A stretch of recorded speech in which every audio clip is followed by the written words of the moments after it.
ஏசாயா 43 அதிகாரம், அருமையான அதிகாரத்தினுடைய பின்னணியத்துக்குள்ளாய் உங்களை கொண்டு செல்ல விரும்புகிறேன். கவனியுங்கள், இஸ்ரவேல் ஜனங்கள் ஆண்டவருக்கு பிரியமில்லாமல் வாழ்ந்து விடுகிறார்கள். விளைவு என்ன தெரியுமா? ஆண்டவர் அவர்களை பாபிலோன் தேசத்தாருக்கு 70 ஆண்டுகள் சிறை கைதிகளாய் துரத்தி விடுகிறார், அனுப்பி விடுகிறார். 70 ஆண்டுகளுக்கு அவர்கள் அந்த தேசத்துக்குள்ளாய் கடந்து போகிறார்கள். கவனிக்கிறீர்கள், 70 ஆண்டுகள் முடிவதற்கு முன்பாக ஏசாயா 43, ஏசாயா 44 அதிகாரங்களிலே பாவ வாழ்க்கை வாழ்ந்து ஆண்டவரால் துரத்தி விடப்பட்ட இந்த ஜனங்களை உற்சாகப்படுத்தி அவர்கள் தன்னுடைய பிள்ளைகள், தன்னுடைய சிருஷ்டிப்புகள் என்று சொல்லி அவர்களை ஆசீர்வதித்து திரும்பவும் கொண்டு வரும்படியாய் தன்னுடைய நேசத்தை வெளிப்படுத்துவதுதான் ஏசாயா 43, ஏசாயா 44 அதிகாரங்கள். அங்கே அவர்கள் அடிமைகளாய் வாழ்ந்து கொண்டிருக்கிறார்கள். ஆனால் தேவனுடைய அன்பு மேலானது. ஆண்டவர் தம்முடைய அன்பு நிமித்தம் என்ன செய்கிறார் தெரியுமா? தீர்க்கதரிசி மூலமாய் அவர்களுக்கு வார்த்தைகளை, வெளிப்பாட்டு வார்த்தைகளை கொடுக்கிறார். என்ன வார்த்தைகளை கொடுக்கிறார் தெரியுமா? நான் திரும்ப உங்களை கொண்டு வரப்போகிறேன், நான் உங்களை நேசித்திருக்கிறேன், என்னுடைய கரத்தின் சிருஷ்டிப்பு நீங்கள், நான் உங்களை தெரிந்து கொண்டிருக்கிறேன், நீங்கள் பயப்பட தேவையில்லை, திரும்பவும் உங்களை ஆசீர்வதிப்பேன் என்று ஆண்டவர் 4 காரணங்களை காண்பித்து அவர்களை ஆசீர்வதிக்கிறதை பார்க்கிறேன். அறிமுகமாய் ஒரு காட்சியை பார்க்கிறேன். இந்த 2 அதிகாரங்களுக்குள்ளாய் நாம் கடந்து போகும் பொழுது 4 காட்சிகளை பார்க்கிறோம். ஒன்று, சிறை கைதிகளாய் கொண்டு போகப்பட்ட ஜனங்களை புழுக்களாய் அடையாளப்படுத்துகிறார். அடையாளப்படுத்தி சொல்லுகிறார், நீங்கள் பயப்பட வேண்டாம், நீங்கள் ஒரு புழுவாக இருந்தாலும் பிரச்சனை இல்லை, நான் உங்களுக்குள்ளாக இருந்து இங்கு இருக்கிற மலைகளை தவிடுபொடியாக்குகிற வல்லமையை உங்களுக்குள்ளாய் கொடுப்பேன் என்று ஆண்டவர் சொல்லுகிறார்.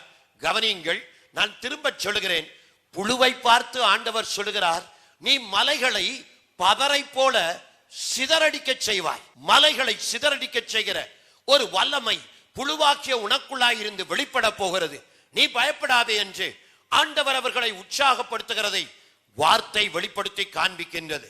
2வது ஒரு படக்காட்சியை பார்க்கிறேன். அவர்களை ஒரு ஊழியக்காரனாய் அடையாளப்படுத்துகிறார். அடையாளப்படுத்தும் பொழுது என்ன சொல்லுகிறார் தெரியுமா? நீ ஒரு சாதாரண ஊழியக்காரன் அல்ல, நீ கனமுள்ள ஒரு ஊழியக்காரன். சிதறடிக்கப்பட்ட இந்த ஜனங்களை பார்த்து ஆண்டவர் சொல்லுகிறார், நீங்கள் கனமுள்ள ஊழியர்கள். மோசேயை ஆண்டவர் கனமுள்ள ஊழியனாய் அடையாளப்படுத்துகிறார், ஏற்றுக்கொள்ளக்கூடியது. தாவீதை ஆண்டவர் கனமுள்ள ஊழியனாய் அடையாளப்படுத்துகிறார், ஏற்றுக்கொள்ளக்கூடியது. ஆனால் பாவம் செய்து, தவறு செய்து, திரும்ப திரும்ப கண்டித்தும் அதற்கு செவிமடுக்காமல் ஓடிப்போன இவர்களை பார்த்து, அவர்களை துரத்தி விட்ட இவர்களை பார்த்து ஆண்டவர் சொல்லுகிறார், நீங்கள் கனமுள்ள ஊழியர்கள். தேவனுடைய அன்பை நான் வியந்து பார்க்கிறேன், ஆண்டவருடைய நேசத்தை ஆச்சரியமாய் பார்க்கிறேன்.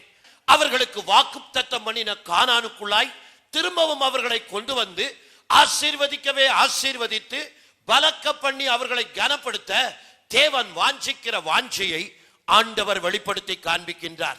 ஒன்றை நான் சொல்லுகிறேன், தேவ ஜனங்களே, இந்த புதிய ஆண்டு அனலற்ற உங்கள் வாழ்க்கையிலே தேவன் ஒரு திருப்பு முனையை கொண்டு வரப் போகிறார்.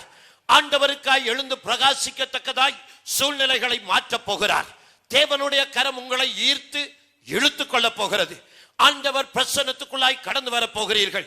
தேவனுடைய ஆளுகைக்குள்ளாய் உங்களை அர்ப்பணித்து விட போகிறீர்கள். ஆண்டவருடைய மகிமையை, உங்களுக்காய் தேவன் வைத்திருக்கிற கானானை சுதந்தரித்துக் கொள்ளும்படியாய் கர்த்தர் தம்முடைய கிருபைகளை வெளிப்படுத்த போகிறார். பாலும் தேனும் ஓடுகிற கானான் தேசம், பல ஆண்டுகளாய் எதிர்பார்த்த தேசத்தை சுதந்தரித்துக் கொள்ளத்தக்கதாய் கர்த்தருடைய அனுக்கிரகம் உங்களோடு கூட இருந்து ஆசீர்வாதத்தை பெருகச் செய்ய போகிறது. நீங்கள் இப்படி இருக்க போவதில்லை, இதைவிட 1000 மடங்கு ஆசீர்வாதமாய் இருக்க போகிறீர்கள். நீங்கள் இப்படி இருக்க போவதில்லை, இதைவிட 1000 மடங்கு அபிஷேகத்திலே நிரப்பப்பட்டு காணப்பட போகிறீர்கள்.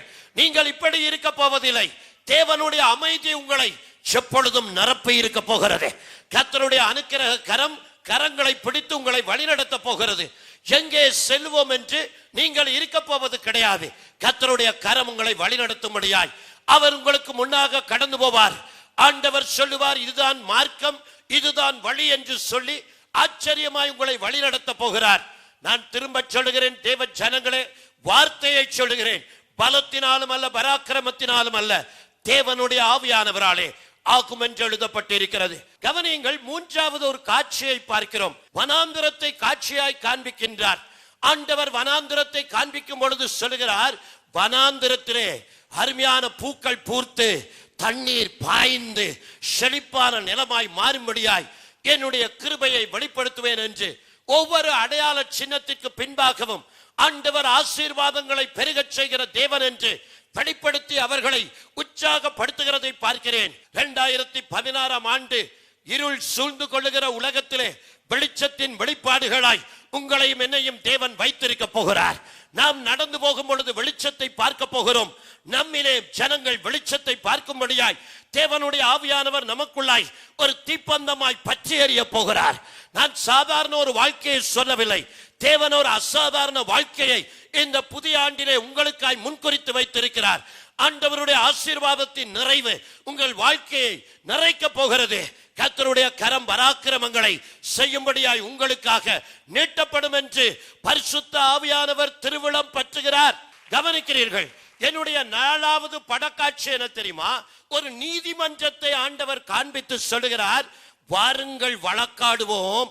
நான் நீதி விளக்கம் பண்ணுகிற தேவன் கட்டாயமாக உங்கள் சார்பாக நின்று என்னுடைய நீதியை விளங்க பண்ணி உங்களுக்காய் நான் கொடுத்த வார்த்தைகள், வாக்குறுதிகள், வசனங்கள், வெளிப்பாடுகள் நிறைவேறும்படியாய் என்னுடைய கரம் உங்களுக்காய் யுத்தம் பண்ணும் என்று 4 காட்சிகளை காண்பித்து ஏசாயா 43, 44 அதிகாரங்களிலே சிறை கைதிகளாய் பாபிலோன் தேசத்துக்கு கடந்து போன ஜனங்களை பார்த்து ஆண்டவர் உற்சாகப்படுத்துகிற வார்த்தைகளை சொல்லி அவர்களை கட்டி எழுப்புகிறார். கர்த்தருடைய ஆசீர்வாதம் உங்கள் வீடுகளிலே கடந்து வந்திருக்கிறதை பார்க்க போகிறீர்கள்.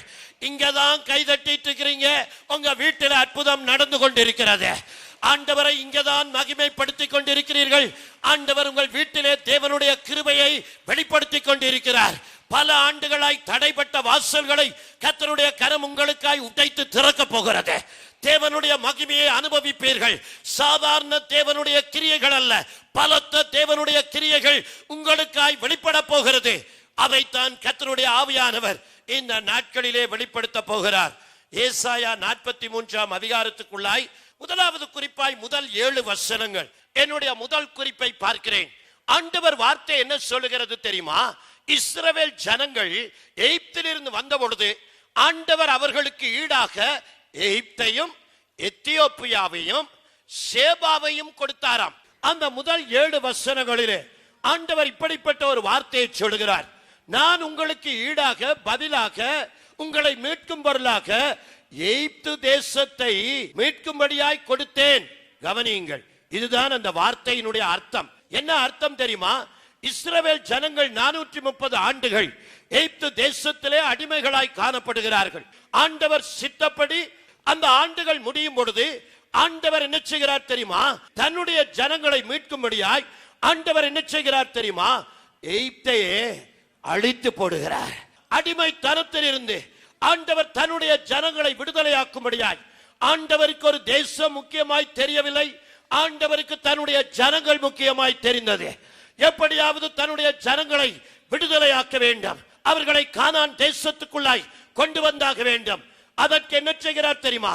அவர்கள் விடுதலைக்காக 10 வாதைகள் மூலமாக அழித்து விடுகிறார்.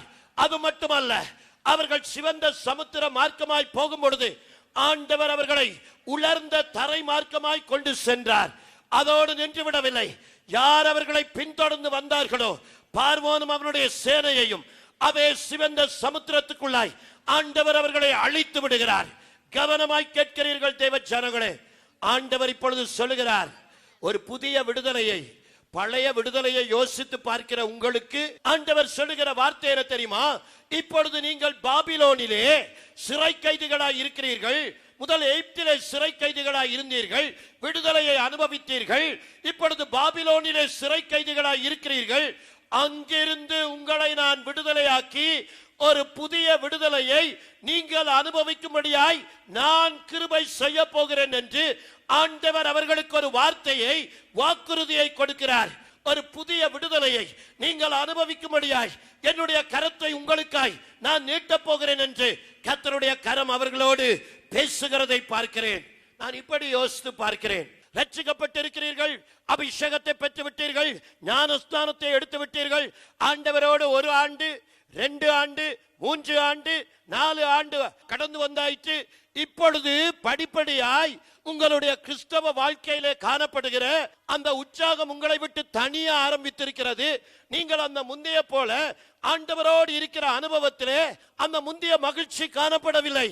படிப்படியாய் கவனிக்கிறீர்கள், பழைய அடிமைத்தனங்கள் உங்களுக்குள்ளாய் உள்ளே வர முயற்சிக்கிறது.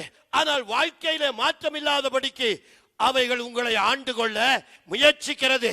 ஆனால் கர்த்தர் சொல்லுகிறார், இந்த புதிய ஆண்டிலே நீங்கள் இன்னும் ஒரு புதிய விடுதலையை அனுபவிக்கும்படியாய் கர்த்தர் கிருபை செய்ய போகிறார். எகிப்திலே அடிமைகளாய் இருந்தார்கள், விடுதலையாக்கப்பட்டு கானானுக்குள்ளாய் வந்தார்கள். தேவனுக்கு பிரியமாய் வாழாதபடியினால் அவர்கள் திரும்ப பாபிலோனுக்கு சிறை கைதிகளாய் கொண்டு போகப்பட்டிருக்கிறார்கள். தேவன் சொல்லுகிறார், 2016 ஆண்டிலே அந்த அடிமைத்தனத்துக்கு ஒரு முற்றுப்புள்ளி வைத்து திரும்பவும் நம்மை விடுதலையாக்க போகிறார். தேவனுடைய விடுதலையை, தேவனுடைய சுயாதீனத்தை, we are going to experience a new freedom in our walk with God. நம்முடைய ஆவிக்குரிய வாழ்க்கையிலே ஒரு புதிய அனுபவத்தை பெற்றுக்கொள்ள போகிறீர்கள். அது ஏற்கனவே அனுபவித்த ஒரு மகிழ்ச்சியான காலகட்டம், ஒரு மகிழ்ச்சியான அனுபவம் அது இன்றைக்கு காணப்படவில்லை. ஆனால் கர்த்தர் சொல்லுகிறார், திரும்பவும் அதை உங்களுக்கு கொடுக்க போகிறேன். 2016 ஆண்டு நீங்க ஆண்டவருக்காக ஜொலிக்கிற ஒரு நட்சத்திரமா கட்டாயம் இருப்பீர்கள். உங்க வாழ்க்கையில ஒரு பிரச்சகரமான மாற்றத்தை தேவன் ஏற்படுத்துவார். என்னுடைய முதல் குறிப்பு இதுதான். புதிய ஆண்டிலே ஆண்டவர் ஒரு புதிய சுயாதீனத்தை, God is going to give you a new freedom, ஒரு புதிய சுயாதீனத்தை, ஒரு புதிய விடுதலையை கொடுக்க போகிறார். கோபங்கள் எல்லாம் பறந்து போக போகிறது. ஆனா படிப்படியா கர்த்தருடைய வார்த்தையில உறுதிப்படும் பொழுது தேவனுடைய குணாதிசயங்கள் நமக்குள்ளாய் கடந்து வர ஆரம்பிக்கிறது. நான் உங்களை பார்க்கும் பொழுது இயேசுவை பார்க்க ஆரம்பித்து விடுகிறேன். வாழ்க்கையிலே நீங்கள் எதிர்பார்க்கிற மாற்றங்கள் கட்டாயம் வரத்தான் போகிறது. உங்க கோபம் இனி இருக்காது, உங்க பலவீனம் இனி இருக்காது. நீங்க ஆண்டவரை வெளிப்படுத்துகிற தயவுள்ள சாந்தமுள்ள ஒரு நபரா மாறி விடுவீர்கள். மோசே பயங்கர கோபக்காரனா, ஆனா ஆண்டவரோடு நடக்க நடக்க ஆண்டவர் அவன் வாழ்க்கையை மாற்ற ஆரம்பித்தார். வேதாகமம் இப்படி சொல்கிறது, பூமியில் இருக்கிற எல்லா மனிதரிலும் மோசே சாந்த குணமுள்ளவனாயிருந்தானாம். வாசிப்போம். நானே அவரென்று நீங்கள் உணர்ந்து என்னை அறிந்து விசுவாசிக்கும் படிக்கு நீங்களும் நான் தெரிந்து கொண்ட என் தாசனும் எனக்கு சாட்சிகளா இருக்கிறீர்கள். கவனிக்கிறீர்கள்? என்னுடைய 2வது குறிப்பு. முதலாவது குறிப்பாய் சொன்னேன், ஒரு புதிய சுயாதீனம், a new freedom. என்னுடைய 2வது குறிப்பு, a new witness, ஒரு புதிய சாட்சியாய் தேவன் உங்களை நிலைநிறுத்த போகிறார். கவனிக்கிறீர்கள்?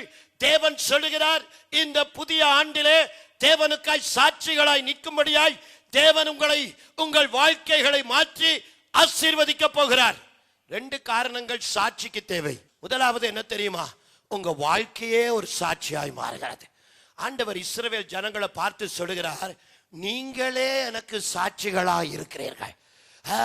அருமையான D.L. மூடி இப்படி சொல்லுகிறார். அவருடைய வேதாம கல்லூரியிலே படிக்கிற மாணாக்கர்களை எல்லாம் ஒரு நாள் கூப்பிட்டார். அவர்களை கூப்பிட்டு இப்படி சொன்னாராம், இன்றைக்கு நீங்களும் நானும் வெளியிலே நாம் சுவிசேஷ ஊழியத்திற்காய் போகும் பொழுது நாம் யாருமே பேச போவது கிடையாது.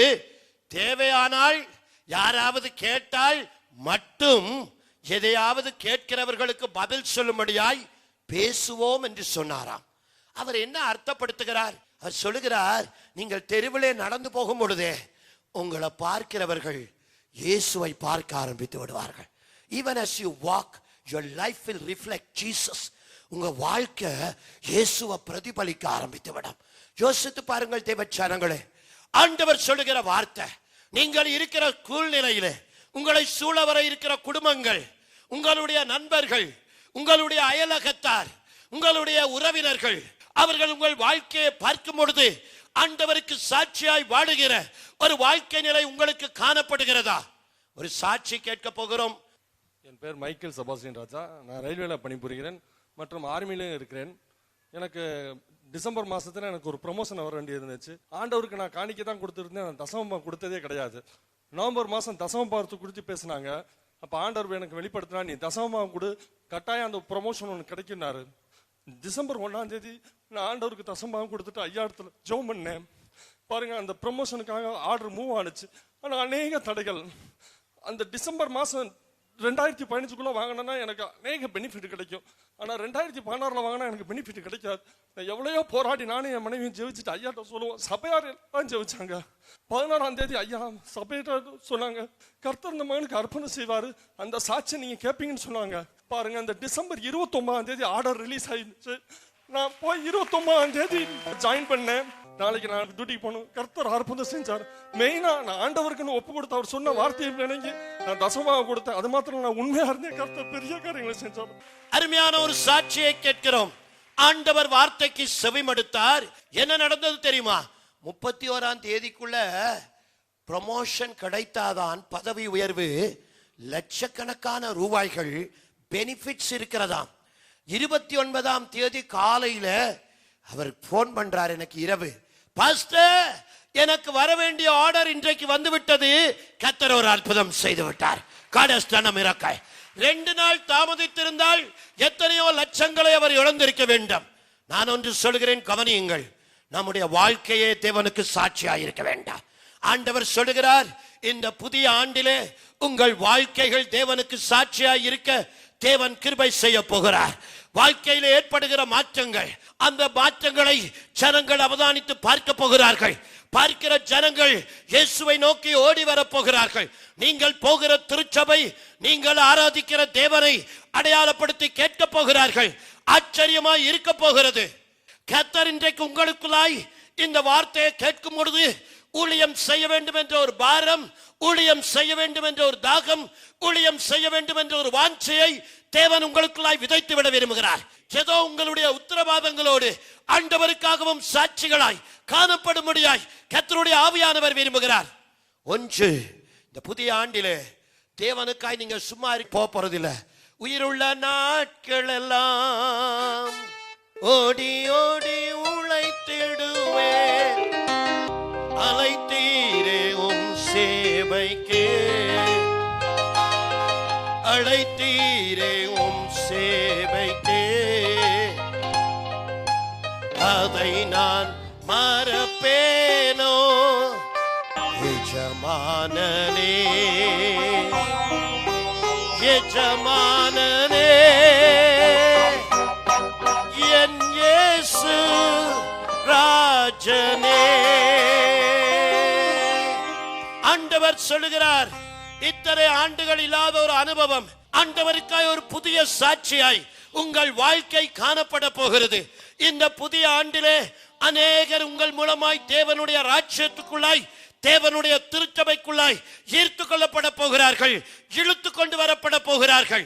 2 காரியம் சொல்லுகிறார். ஒன்று, சாட்சியாய் இருப்பதற்கு வாழ்க்கை மாற்றம். 2வது, சாட்சியாய் இருப்பதற்கு ஆண்டவர் சொல்லுகிற காரியம் என்ன தெரியுமா? நான் சொல்லுகிறவைகள், பரலோகம் சொல்லுகிறவைகள் அப்படியே நிறைவேறுகிறது. இதை போல எந்த தேவர்களும் சொல்ல முடியுமா என்று ஆண்டவராகிய தேவனானவர் சவால் விட்டு பேசுகிறதை ஏசாயா 43ஆம் அதிகாரம் 9, 10, 11, 12 வசனங்களிலே தெளிவுபட பார்க்கிறோம். ஆண்டவர் சொல்லுகிறார், நான் சொல்லுகிறேன், நான் சொல்லுகிற காரியங்கள் அப்படியே நிறைவேறுகிறது. அவைகள் ஒரு நாளும் விலகி போவதில்லை. 1 ராஜாக்கள் 8ஆம் அதிகாரம் 56ஆம் வசனம். அவர் தம்முடைய தாசனாகிய மோசேயை கொண்டு சொன்ன நல் வார்த்தைகளில் ஒரு வார்த்தையாக்கிலும் ஒரு வார்த்தை கூட தவறி போகாதா. நூற்றுக்கணக்கான ஆண்டுகளுக்கு முன்பாக ஏசாயா 9:6 நமக்கு ஒரு பாலகன் பிறந்தார், நமக்கு ஒரு குமாரன் கொடுக்கப்பட்டார், கர்த்தத்துவம் அவர் தோளின் மேல் இருக்கும், அவருடைய நாமம் அதிசயமானவர், ஆலோசனை கர்த்தர், வல்லமையுள்ள தேவன், நித்திய பிதா, சமாதான பிரபு என்னப்படும். யோசித்து பாருங்கள். இயேசு பறக்கல, மரியாள் பறக்கல, யோசேப்பு பறக்கல. நூற்றுக்கணக்கான ஆண்டுகளுக்கு முன்பாக ஏசாயா தீர்க்கதரிசி மேல் ஆவியானவர் இறங்குறார். இறங்கும் பொழுது என்ன நடக்கிறது தெரியுமா? அவன் காலங்களுக்குள்ளாய் கடந்து வருகிறான். He goes through the ages. காலங்களுக்குள்ளாய் கடந்து வந்து சொல்லுகிறான், பொய் சொல்ல தேவன் ஒரு மனிதன் அல்ல, ஆண்டவராகிய இயேசு பிறக்க போகிறார், அவருக்கு இம்மானுவேல் என்று பெயரிடுவார்கள். நான் சொல்லுகிறேன் தேவ ஜனங்களே, சாட்சியாய் இருப்பதற்கு 2 காரியம். வாழ்க்கை மாற்றம். 2வது, அவர் சொன்னவைகள் அப்படியே நிறைவேறுகிறது. வேறு யாரும் அப்படி சொல்லத்தக்க பலன் உள்ளவர்கள் கிடையாது. ஆண்டவராகிய தேவனானவர் வார்த்தைகளை வெளிப்படுத்தும் பொழுது அவைகள் அப்படியே நிறைவேறுகிறபடியினால் நம்முடைய ஆண்டவரை குறித்த சாட்சிகளாய் நீங்களும் நானும் காணப்பட வேண்டும் என்று கர்த்தருடைய ஆவியானவர் விரும்புகிறார். தேவ ஜனங்களே, சாட்சிகளை ஆயிரங்களாய் சொல்ல முடியும். ஒவ்வொரு நாளும் சாட்சிகளை கேட்டுக்கொண்டே இருக்கிறோம். தொலைபேசி வாயிலாக ஜனங்கள் கூப்பிட்டு சொல்லுகிறார்கள். வியாதிகள் மறைகிறது, கட்டிகள் கரைகிறது, பொருளாதார நெருக்கடிகள் மாறி போகிறது, சத்துருடைய கட்டுகள் அகன்று போகிறது. பரலோக தேவன் உயர்த்தி கொண்டே இருக்கிறார். ஆண்டவருடைய கரம் நமக்காக நீட்டப்பட்டு இருக்கிறது. நான் ஒன்று சொல்கிறேன் தேவ ஜனங்களே, ஜீவனுள்ள தேவன் இந்த இடத்திலே அசைவாடி கொண்டிருக்கிறார். வாழ்க்கையில சொன்ன ஒரு வார்த்தை கூட தவறி போவது கிடையாது. 2016 ஆண்டு அப்படியே நிறைவேறும். எல்லாம் உங்க வலது கையை நல்லா உயர்த்துங்க பார்ப்போம். உயர்த்தி சொல்லுங்க, ஆண்டவர் எனக்கு சொன்னதெல்லாம் அப்படியே சொன்னபடியே அப்படியே நிறைவேறும். பல ஆண்டுகளா ஜெபிச்சிட்டு இருக்கிறீங்க, பிரச்சனையே கிடையாது. இந்த ஆண்டு வந்துருச்சு, விடுதலையின் ஆண்டு, ஆசீர்வாதத்தின் ஆண்டு, சாட்சியின் ஆண்டு. ஆண்டவர் ஒரு புதிய சாட்சியாய் உங்களை மாற்றி கர்த்தர் உங்களுடைய வாழ்க்கையில வாசல்களை திறப்பாரு, இல்லாட்டி வாசல்களை ஒட்டைப்பாரு. எதுக்கு தெரியுமா? ஆசீர்வாதமா உங்களை ஆசீர்வதிச்சு பெருக பண்ணி ஆண்டவருடைய கிருபையில நிரம்பி இருக்கும்படியா கர்த்தர் உங்களை மகிமைப்படுத்த விரும்புகிறார். கர்த்தர் சொல்ற வார்த்தையெல்லாம் நிறைவேறபடியா அவர் ஜீவிக்கிறவர் என்பதை ஓடி ஓடி சொல்ல போறீங்க.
Friends on earth and friends above, for all gentle thoughts and mild,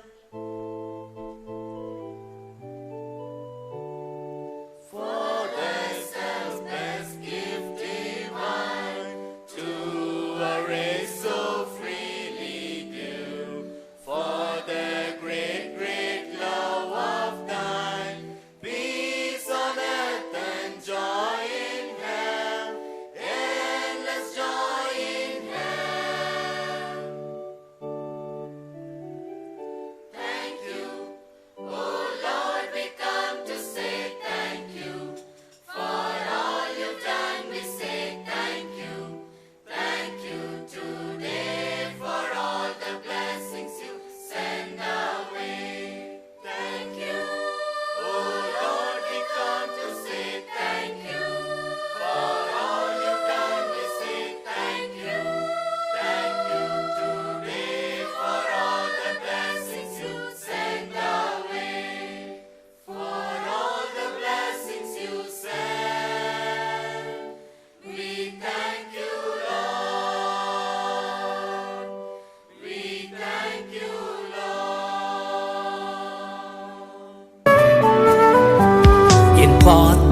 நிரம்பி நிரம்பி வழிகின்றது, வழிந்து ஓடுகின்றது. என் பாத்திரம் நிரம்பி நிரம்பி வழிகின்றது, வழிந்து ஓடுகின்றது.